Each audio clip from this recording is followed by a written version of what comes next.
Class 11th का question है, ये टॉपिक है और हेडिंग में पढ़ना है vector product of two vector. यानी यह जो टॉपिक है यह फिजिक्स का चैप्टर 3 का है, मोशन इन ए प्लेन। और ख़ास कर ये मैथ वालों के लिए भी बहुत ही इम्पोर्टेंट है। मैथ वालों के लिए क्या इम्पोर्टेंट है, जो मैथ पढ़ते होंगे उन्हें क्लास 12th में पढ़ना है वेक्टर चैप्टर, ठीक है। तो vector product of two vector के बारे में जानना है क्या होता है। तो कहने का मतलब है टू वेक्टर हो गए, पहले तो इसका प्रैक्टिकली समझ लेते हैं, जैसे कि ये देख रहे हैं, ठीक है। तो यह जो है वेक्टर, तो इसे पकड़ने के लिए क्या है, 2 उंगली की ज़रूरत पड़ा है। तो यह ए हो गया और दूसरा बी हो गया। तो यह जो है मतलब देख रहे हैं इस तरह से मूव कर रहा है, ठीक है। तो 90 डिग्री एंगल बनाएंगे।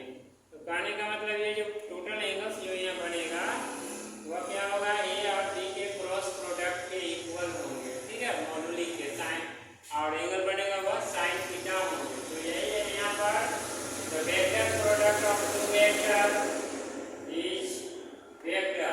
यानी वेक्टर प्रोडक्ट है टू वेक्टर का, वेक्टर प्रोडक्ट वेक्टर ही होता है and their moduli is equal to the included angles sine, ठीक है।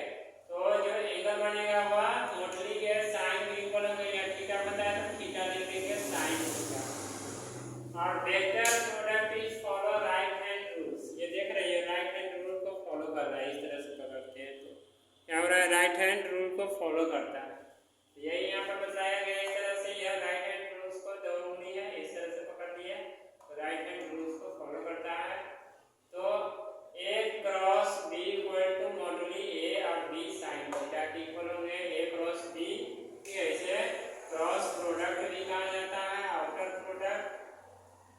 तो यहाँ भी ये लिखेंगे ए क्रॉस बी, ये समझिए कि vector product of two vector है equal to A B sine theta. और इसका यूज जो है यानी उपयोग फिजिक्स के साथ साथ 12th के मैथ में होता है।